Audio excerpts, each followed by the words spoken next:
ha reconciliado consigo al mundo por medio de Cristo y nos ha encomendado a nosotros el mensaje de la reconciliación. Aleluya, aleluya, aleluya, aleluya.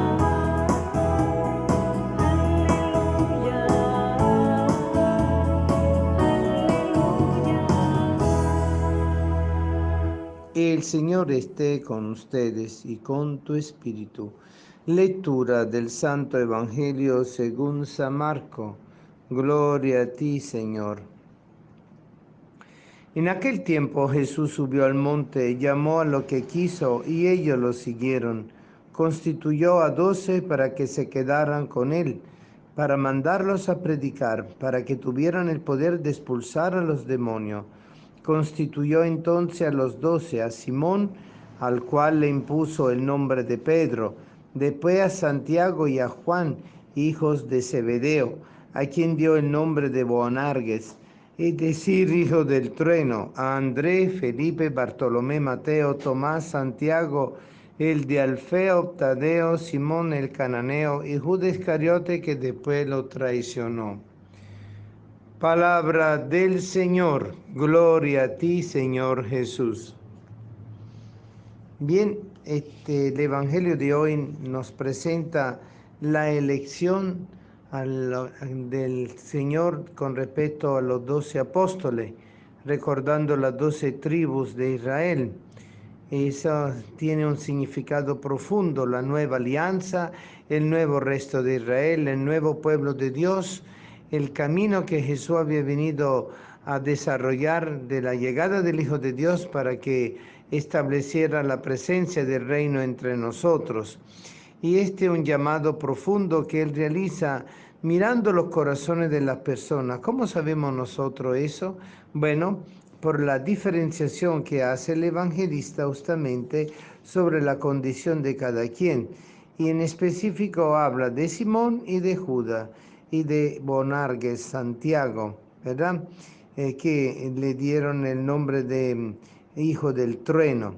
Los demás se llaman por su propio nombre. ¿Tiene un significado eso? Claro que sí.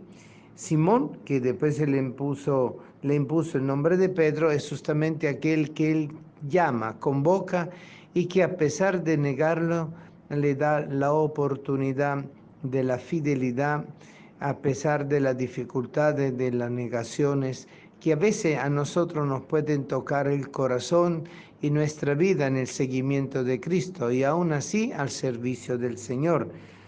Él, en el caso de Judas Iscariote, que fue el que lo traicionó, ¿qué sentido tiene?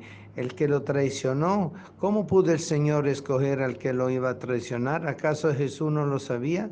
Pues evidentemente quiso darle la oportunidad de poderse salvar a pesar de su condición y de su actitud y de lo que él podía llegar, porque nadie es esclavo de su propio destino, sino obviamente el Señor ha venido a liberarnos siempre y cuando nosotros asumamos lo que el Señor quiere de nosotros, la plena libertad del pecado, la plena liberación del mal y así el camino de la gracia.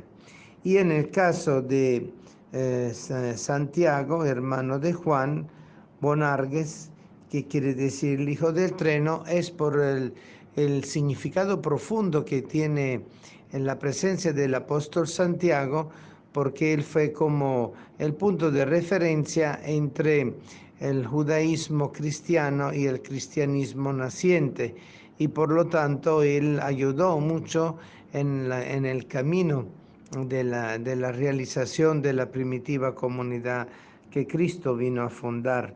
Entonces, un camino de seguimiento fundamentado entre la negación, la traición y la transmisión de la tradición entre el Antiguo y el Nuevo Testamento. Para nosotros, entonces, esto tiene un valor muy importante porque el Señor mira los corazones. La primera lectura tomado del libro de Samuel justamente nos pone en evidencia la actitud de David frente a Saúl, pudiéndolo matar, no lo mata. ¿Qué quiere decir eso? Una actitud de franqueza, justicia, ecuanimidad, de no hacerse valer del derecho de la fuerza, sino dejándose llevar por la misericordia de Dios. Eso entonces para nosotros es una invitación. También el Señor escogió a Saúl y Saúl después traicionó al Señor. Vemos el mismo misterio del hombre que traiciona el plan de Dios y la voluntad de Dios, tanto en el Antiguo Testamento como en el Nuevo Testamento. Pero a pesar de eso, se manifiesta la plenitud de Dios. La figura de David anticipa misericordiosamente la actitud del Señor, que viene a establecer la justicia, y también la actitud de todos los seguidores del Señor, de los apóstoles, sobre los cuales Jesús fundamenta su iglesia, y totalmente volcado al seguimiento por la misericordia. Nuestro Señor es Dios de misericordia, mira nuestras debilidades y las socorre. Él viene a consolarnos. Él, por eso, como dice el Salmo, es aquel que se apiada de nosotros. Señor, apiádate de mí. Apiádate, pues en ti me refugio, y me refugio a la sombra de tus alas hasta que pase el infortunio. La caída a causa del pecado para nosotros es motivo de caída y levantada, porque siempre la gracia del Señor nos socorre. ¿Quién es aquel que traiciona? El que no quiere realizar la voluntad de Dios.